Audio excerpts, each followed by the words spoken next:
À la une ce soir, 2 survivants et un disparu après 22 jours de dérive dans la mer des Caraïbes. L'aïeul Liberté retrouvée avec 2 occupants vivants à bord. Témoignage d'Ismaël Némorin, l'un des rescapés dès le début de ce journal. Dans l'actualité également, le quotidien France-Antilles sera la propriété du groupe AJR. La décision est tombée ce matin. Les salariés sont satisfaits. Vous entendrez une représentante syndicale dans ce journal. Le lycée Schellcher bientôt disponible après plusieurs phases d'arrêt des travaux de rénovation. Ils ont repris aujourd'hui, fin estimée juin 2020. Et justement, clin d'œil ce soir aux lycéens qui préparent le baccalauréat. Les épreuves commencent demain.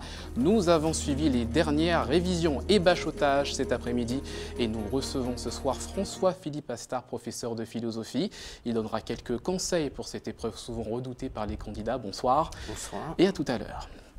Voilà pour les titres. Bonsoir à tous. Merci de nous suivre, notamment en direct depuis nos réseaux sociaux. Ils ont passé 22 jours à la dérive à 800 km des côtes martiniquaises. Ismaël Némorin est un homme d'origine sainte-lucienne retrouvé sain et sauf par un bateau de croisière. Ils sont ce soir dans les mains des autorités françaises à Curaçao avant un retour en Martinique. Christophe Quimper, 3e passager de l'Aïeul, n'aurait pas survécu. Retour ce soir au Vauclin où tout a commencé avec la réaction de la famille suivie du témoignage du rescapé recueilli par nos confrères de RCI, Hubert Bornil, Johan Boulard. Vous comprenez bien sûr le port de pêche du Vauclin, toutes les discussions tournent autour de cette affaire de disparition en mer. Alors évidemment, c'est le choc pour la plupart des marins pêcheurs que nous avons rencontrés. Nous avons aussi rencontré la mère d'Ismaël. Il m'a dit, maman, j'ai tellement prié, je voulais absolument revenir. J'ai tenu bon, j'ai prié. Liliane Némorin est la mère d'Ismaël et c'est avec une grande émotion qu'elle nous parle de l'entretien téléphonique qu'elle a eu avec son fils, un extrait recueilli par nos confrères de RCI. Nous avons survécu de par nos propres moyens. On attendait l'eau de pluie quand il pleuvait. C'est là qu'on pouvait boire. Du coup, par contre, pour se restaurer, c'était un petit peu plus délicat du fait que nous n'avions plus pratiquement quoi que ce soit dans le bateau. À part 2 conserves de thon à l'huile, mais vous vous dites bien que c'est salé et que sans eau, c'est très difficile d'avaler du thon, même si on a faim. J'ai entendu sa voix, c'est ce que je voulais d'ailleurs, entendre sa voix. Même si on m'a dit qu'on l'a retrouvé, mais je voulais absolument l'entendre. Il a beaucoup souffert, il m'a dit, maman, j'ai beaucoup souffert, mais j'ai prié énormément, car je voulais revenir, je voulais revoir mes enfants, ma famille, je voulais te revoir, maman. Sur le bord de mer, évidemment, cette disparition alimente toutes les discussions, mais on tient quand même à rester réservé, n'ayant pas tous les détails de l'affaire. Nous ne pouvons pas faire rien, nous ne pouvons pas rien. Alors c'est juste quand c'est la famille qui est depuis pas molli ou comment, nous là pour nous en force toujours, mais bof, nous avons envie que tous les dévirés ou comment, mais s'il y en a qui sauve et puis l'autre là perd la vie, ça a fait tout en communauté, mais bof, c'est qui pas molli. Nous tombons au courant par la presse, par les réseaux sociaux, nous parlons au courant de tout fait pas mon père il faut faire affaire puisque c'est pas affaire, c'est anti pas à ce qui parle de dire, c'est anti pas c'est pas de moteur et puis pas ni glou, pas de manger, c'est anti week-end nous était parti faire dans les îles voisines. C'est à bord d'une yole identique à celle-ci, un 6 pieds que les 2 hommes se trouvaient. Évidemment, la question de la panne de moteur donne lieu à toutes sortes de spéculations. Le plus souvent, l'auto panne là, courant, on a plus tendance à maintenant au large, mais vraiment au large, on côté que nous-mêmes délai, c'est ancien toujours qui est là, en Mangosia. Le dos en Mangosia, c'est que ou perdu pour un moment. À la Pointe Marocaine, où nous nous sommes rendus, la famille Quimper a ses cases de pêche, mais personne en vue aujourd'hui. La famille a dû se regrouper dans la ville voisine, Le François. En tout cas, c'est une triste affaire qui endeuille la ville du Vauclin entière, mais aussi celle du François, d'où sont originaires les Quimper. Nous avons une grosse pensée pour cette famille.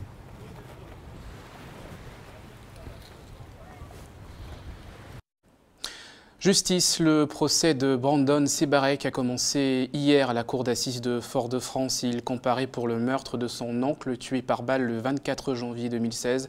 Un drame familial qui s'est déroulé au quartier de Baudin à Sainte-Marie. On revoit ici les images de notre reportage tourné à l'époque. Selon les témoignages que Sabrina Doré avait pu recueillir à l'origine du drame, des remontrances que le jeune homme aurait mal supportées. Il encourt jusqu'à 30 ans de prison pour homicide volontaire, donc le quartier Besaudin. Et puis, justice toujours, les artistes qui avaient déversé du sang de cochon dans le hall de la CTM en début d'année ont été convoqués ce matin au commissariat de Fort-de-France. Une plainte aurait été déposée par la collectivité territoriale de Martinique. Le collectif des professeurs diplômés en musique et danse et théâtre voulait attirer l'attention sur la politique culturelle en Martinique. C'est finalement le groupe AJR, propriété de la petite-fille de Robert Arsan, qui sera propriétaire de France Entier à compter du 16 juin. La décision du tribunal de commerce est tombée ce matin. C'est l'offre qui prévoyait aucune suppression d'emploi qui a donc été retenue par les magistrats. Les salariés du groupe de presse sont donc soulagés après plusieurs mois de procédure. On écoute Mélinda Boulet, journaliste et déléguée syndicale. Elle réagit au micro d'Alizé Lutran et de Michel François. Reprise totale de l'ensemble des salariés, à l'exception du poste de directeur général. Effectivement, nous journalistes, nous sommes assez satisfaits, même si on restera très vigilants quant à la mise en œuvre de cette nouvelle équipe.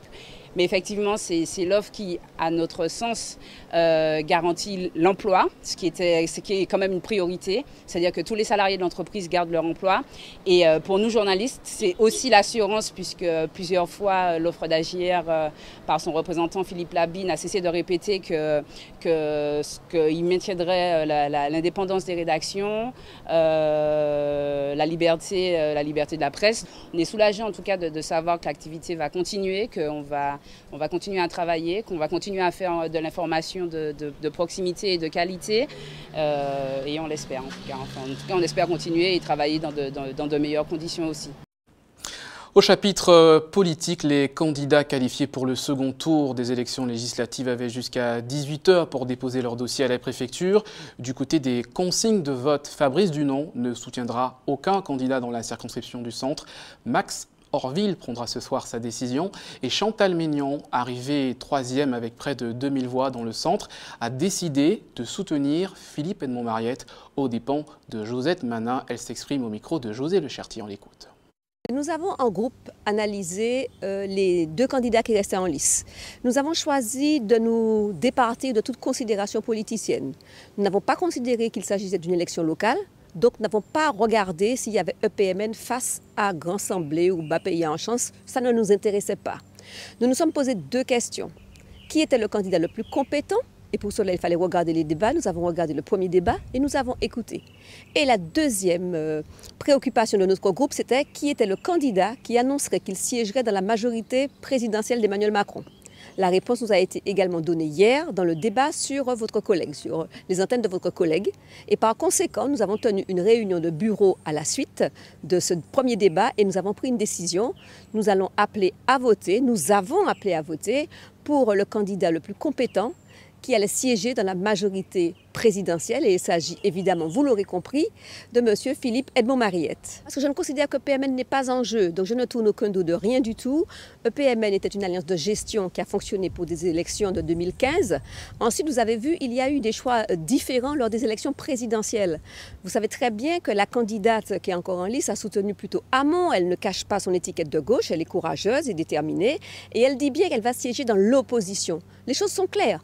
Aujourd'hui, notre président Emmanuel Macron est en train d'installer dans la France une nouvelle manière de concevoir la politique et je m'en félicite. Et j'ai bien l'intention de lui envoyer les députés les plus talentueux de la Martinique. Vous le voyez? Donc je sais que sur Fort-de-France, il y a un député talentueux. Je n'ai rien contre lui, je lui souhaite un vif succès. Mais en tout cas, concernant ma circonscription, le plus talentueux et qui va justement travailler avec le président Emmanuel Macron, c'est Philippe Edmond-Mariette. Voilà pour la réaction de Chantal Mignon. Notez que ce soir, le deuxième rendez-vous pour ce deuxième tour des élections législatives, c'est sur ATV avec le deuxième débat pour la circonscription du Sud, Jean-Philippe Nilor et Sylvia Sensoutane, un débat présenté par Kathleen Bilas-Copette. Souvenez-vous, c'était il y a environ 2 semaines, plus précisément le 24 mai dernier, les membres du collectif citoyen du Sud se réunissaient pour dénoncer la situation dans laquelle se trouvaient 2 salariés de l'Office du tourisme de Sainte-Anne. En effet, la secrétaire générale et la directrice de la structure n'auraient pas perçu leur salaire depuis 17 mois. De plus, le collectif dénonçait le non-respect de la loi NOTRe qui implique que la compétence tourisme soit dès à présent cédée à l'espace Sud et non plus à la commune. Eh bien, des propos jugés jugé très inexact du côté de la mairie de Sainte-Anne qui réclame ce soir un droit de réponse. On écoute la réaction donc du maire de Sainte-Anne. Un certain nombre d'indicateurs nous ont alertés sur la situation globale de l'Office de tourisme que nous avons dû regarder de plus près.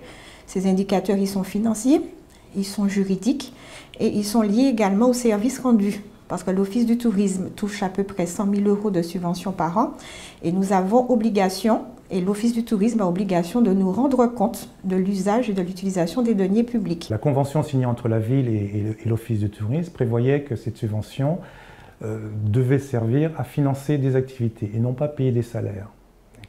Ça, c'est l'article 2. Malheureusement, ces subventions ont été utilisées à payer des salaires. Et il faut savoir que dans le cadre de cette convention, nous sommes... Comme il s'agit de subventions supérieures à 23 000 €, il y a une obligation de suivre mot pour mot les termes de la convention, ce qui n'a pas été fait.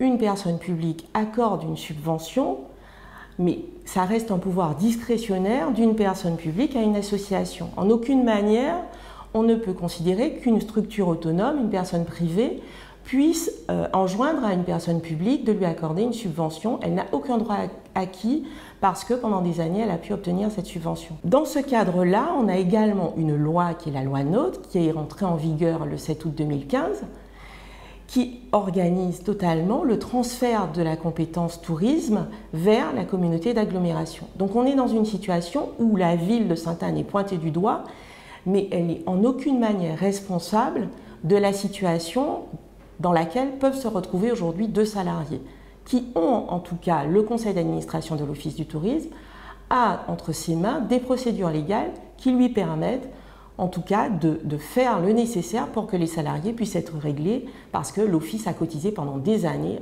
au fonds d'assurance. Et vous l'avez bien compris, il s'agissait de la première adjointe au maire de Sainte-Anne, Karine Saint-Agathe.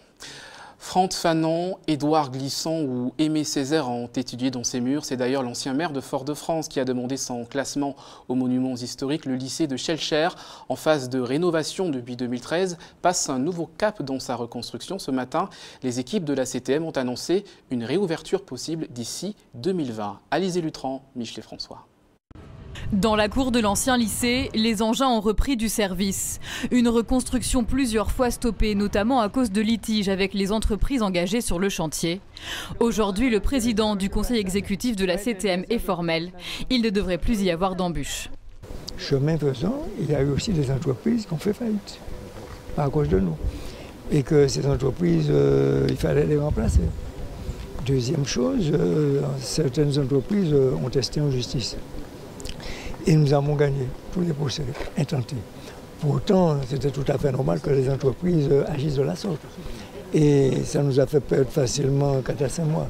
Le chantier repart donc de plus belle par une première phase aujourd'hui de désamiantage des locaux avant leur démolition. Sur le site, certaines des entreprises retenues sont déjà à pied d'œuvre. On va attaquer les travaux donc, très prochainement, on espère la semaine prochaine. Et on va attaquer donc de suite par la démolition de ces 2 bâtiments. C'est un planning qui est quand même très tendu, où on va avoir déjà une grosse coactivité, donc nous, avec les différents corps d'État de notre lot, sachant qu'on va avoir de la démolition en même temps que du terrassement et en même temps que les soutènements au niveau des murs. Donc déjà une grosse coactivité entre nous. Et ensuite on a le lot numéro 2, donc bâtiment, qui va arriver pour 2018, où là on a un gros phasage sur l'ensemble du chantier à gérer. 33 mois au cours desquels chaque entreprise a son rôle. Des lots de grosses œuvres attribués en majorité à des sociétés locales.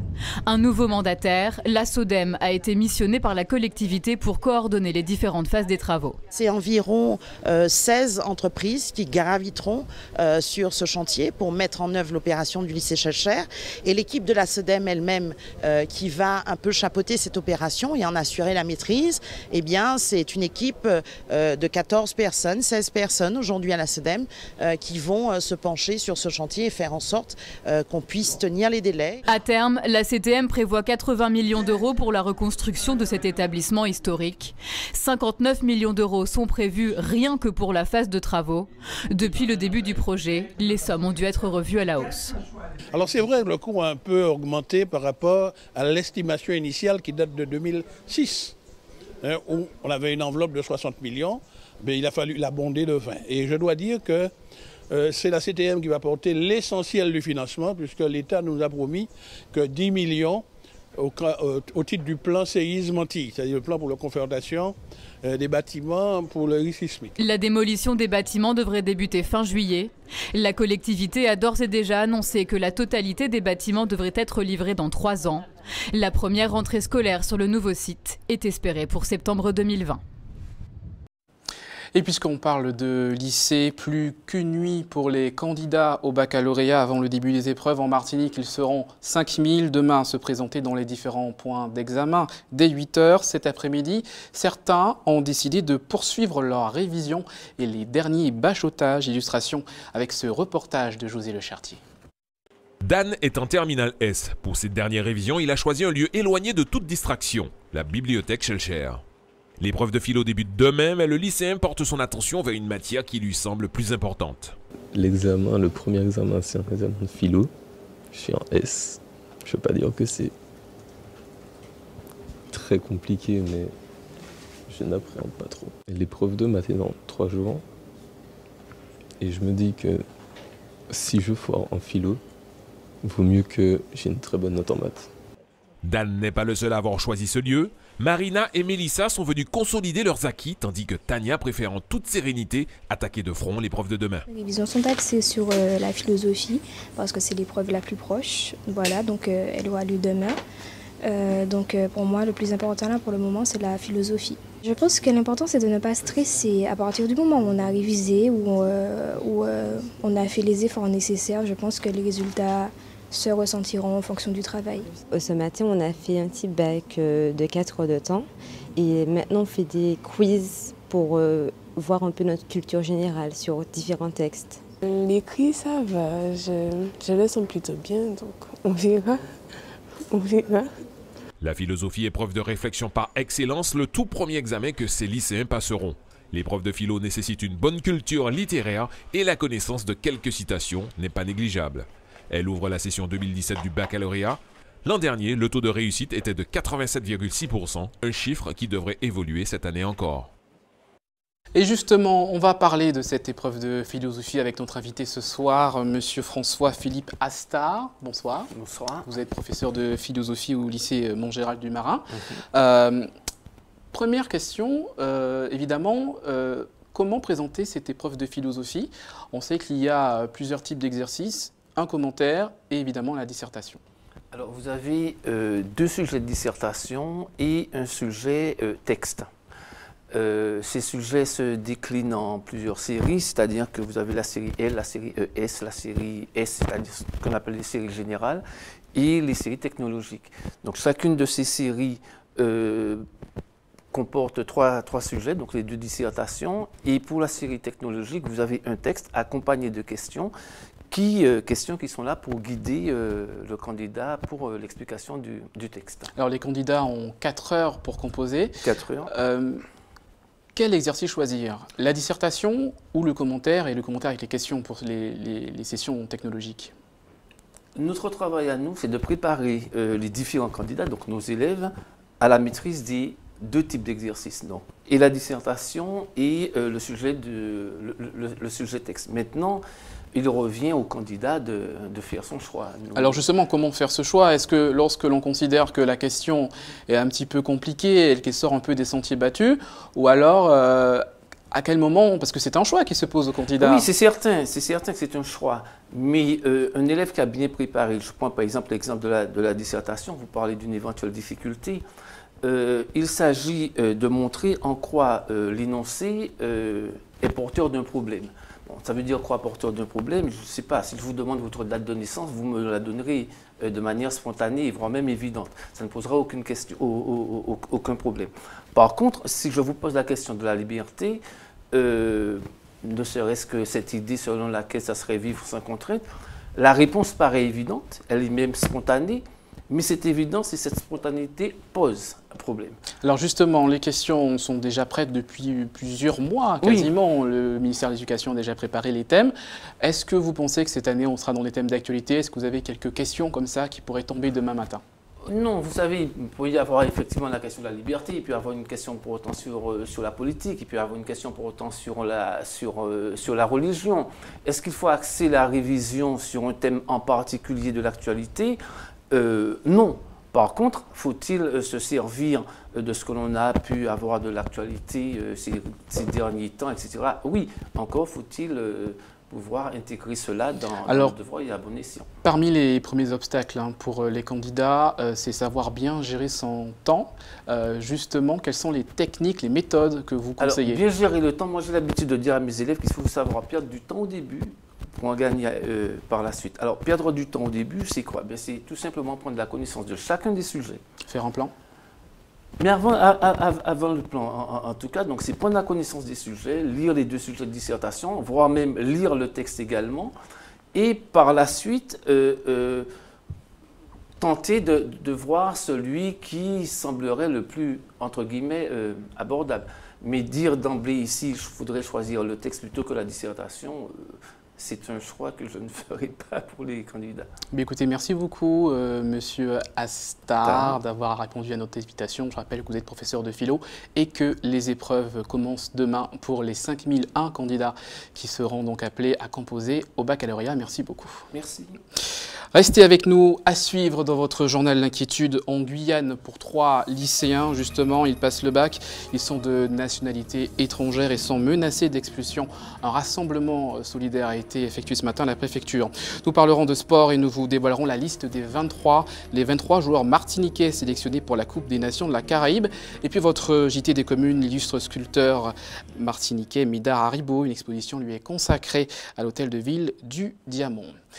En Guyane, donc, un rassemblement de lycéens et de professeurs ce matin pour soutenir 3 élèves menacés d'expulsion. Ils sont de nationalité étrangère et sous le coup d'une reconduite à la frontière alors qu'ils doivent passer demain les épreuves du baccalauréat. Les explications d'Ayodele Germain.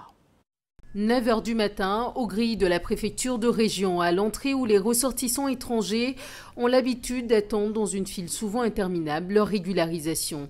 C'est ici que la quinzaine de manifestants a souhaité exprimer son soutien aux 4 élèves haïtiens assignés à domicile, avec obligation de se présenter à la gendarmerie 2 fois par semaine. Je suis là aujourd'hui au soutien de mes collègues, puisqu'ils sont une situation très difficile à passer cet examen. Je suis là pour le soutenir parce qu'on commence tous les mêmes épreuves demain. Et j'aimerais bien qu'il essaye aussi parce qu'il a fait les 3 ans, il a travaillé comme tout le monde. Étienne et Pascal font partie du petit cortège. Pour Étienne en particulier, cette manifestation est une démarche in extremis, car demain, il devra se présenter à ses premières épreuves du baccalauréat. Pourtant hier, une perquisition a été effectuée à son domicile par la gendarmerie. Ils m'étaient comme un délinquant. Par exemple, hier, ils sont venus chez moi, ils me cherchent partout, ils fouillent dans la moire de Matati, tout ça. En plus, ça me sert, je vais pas réviser pour aller passer mon bac. En milieu de matinée, une petite délégation est reçue par le chef de cabinet du préfet. À leur sortie, sur leur visage se lit un air de soulagement. Étienne pourra se rendre à ses épreuves de bac demain. Le directeur de cabinet nous a dit qu'elle laisserait les élèves tranquillement passer leur examen. Donc ils sont soulagés pour ça, qu'ils peuvent enfin travailler tranquillement, sereinement. Et par contre, ce qui est une autre avancée, c'est qu'ils vont étudier attentivement chacun des 4 dossiers afin de peut-être régulariser leur situation.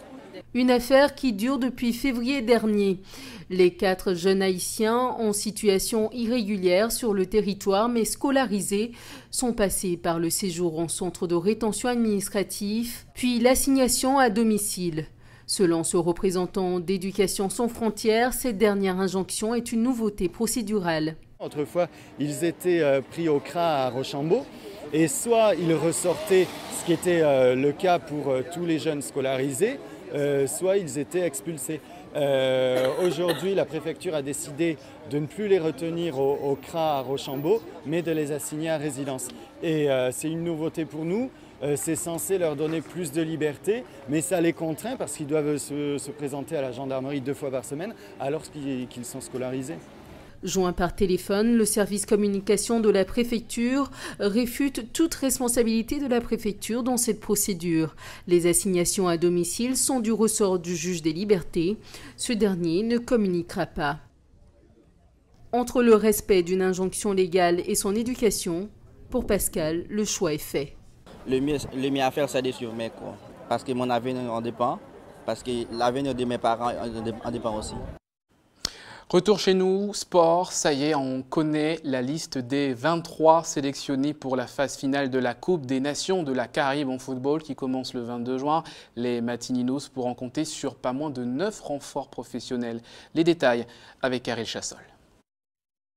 Pas de révolution chez les Matininos à l'occasion de la phase finale de la Coupe des Nations de la Caraïbe. Les 9 professionnels retenus par le staff des Matininos ou libérés par leur club étaient déjà présents lors des précédents tours. Parmi eux, Kevin Olempa, Jean-Sylvain Babin, Steven Langille ou encore Johan Arquin pour ne citer que. À noter les absences de Gougy ou encore Faubert et l'entrée dans ce groupe de Camille Louis-Jean, champion de Guadeloupe avec l'US Sainte-Rose. Une ossature qui a donc misé sur la continuité, certaines pistes telles Christophe Herel ou encore Kevin Fortuné n'ayant pu aboutir. Après un premier stage de mercredi à dimanche dernier, les Matininos s'entraînent depuis 18h30 à Casse-Pilote. Ils disputeront demain à la même heure, mais au Trois-Îlets, un match amical avant leur départ jeudi à Marie-Galante pour un stage de 6 jours. Jean-Marc Sivou et son staff en sauront alors un peu plus quant au potentiel des Matininos en vue de cette phase finale de la Coupe des Nations de la Caraïbe qui débute le 22 juin. Retour sur la deuxième manche de la course de côte qui s'est déroulée ce week-end. Sur les 22 pilotes inscrits, 17 ont pu prendre le départ. Pas de surprise au niveau du vainqueur. Patrick Besselot l'emporte avec une belle avance. Le reportage de Gianni Gabriel. Pour connaître le vainqueur de cette compétition, il fallait regarder le ciel. Si le temps restait au beau fixe, ce serait évidemment Patrick Besselot le vainqueur. Sinon, la victoire serait très disputée. Outre la petite pluie qui s'est abattue en fin de matinée, le soleil a brillé tout au long de la journée. Et c'est sur un circuit sec que l'homme à la monoplace orange fait étalage des capacités de son véhicule qui affiche un meilleur rapport poids-puissance que tous ses concurrents. Pour voir un peu de bataille dans cette compétition, il faut descendre d'un cran dans le classement. Ainsi, Rodrigue Théodore a dû batailler ferme pour écarter Steven Rosman de la place de Dauphin et réaliser ici, comme lors de la première manche du championnat au Marin, une seconde position. Aujourd'hui, une bonne journée. On a eu un peu de mal ce matin puisqu'il fallait retrouver des réglages après réparation de la voiture. Mais bon, en fin de journée, ça commence à être pas mal. Donc c'est de bon augure pour la suite, puisqu'aujourd'hui on a quand même retrouvé des sensations. Steven Rosman complète le podium. Il devance son frère Karim, avec qui il était en doublement sur le même véhicule. Derrière eux, 6 pilotes sont dans la même seconde. Ce sont des centièmes, voire des millièmes qui départagent Patrice Hélénis, François-Xavier Mavunzi, Bernard Hérin, Willy Théotiste et Guy Raphaël Pin, ce qui prouve l'intensité de la bagarre. Les nombreux spectateurs présents ont pu se régaler grâce à la présence en démonstration d'Anthony Levallois avec sa BMW bodybuildée et préparée pour le drift. D'ailleurs, qu'est-ce que le drift? Ça sort du Japon et en fait ce qu'est le drift, c'est avec des voitures propulsion. On se lance dans des virages en travers, on va dire, en dérapage, s'il faut. Et l'objectif, c'est de garder toujours ce même rythme de dérapage et de glisse jusqu'à la fin. Prochain événement sportif automobile, le Martinique Rally Tour du 21 au 23 juillet prochain. Une épreuve d'envergure internationale qui sera très spectaculaire. Voilà pour l'essentiel de l'actualité. Tout de suite, on retrouve votre JT des communes.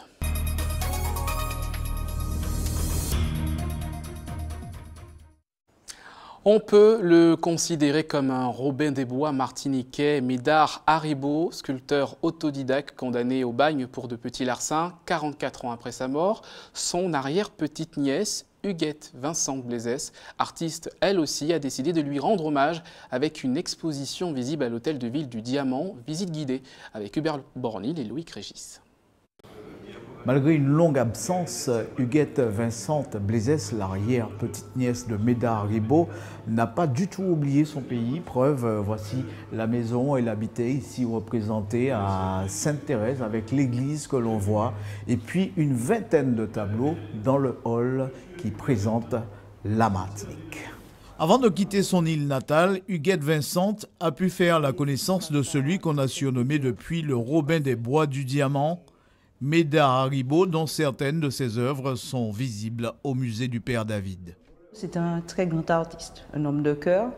C'est un homme qui volait pour donner aux pauvres. C'est-à-dire qu'il avait construit une grotte qui est un véritable magasin dans lequel on pouvait trouver des lentilles, des pommes de terre, enfin de la salaison. Et il donnait tout simplement aux pêcheurs qui venaient, qui passaient non loin de sa grotte, puisqu'elle était en bordure de mer.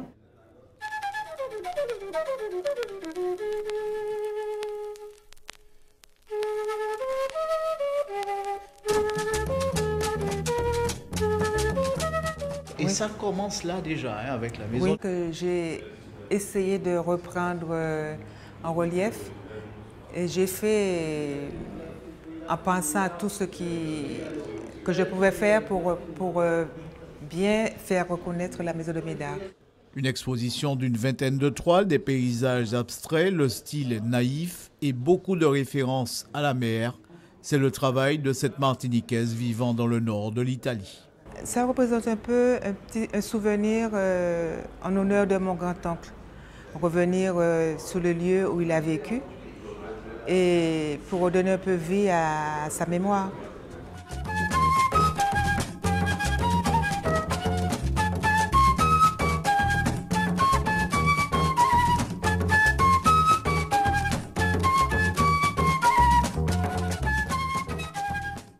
Quand je peins, c'est à jet, à rejet.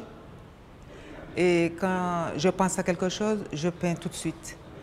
Et je pense toujours aux Antilles. Quand je peins, j'aime les couleurs.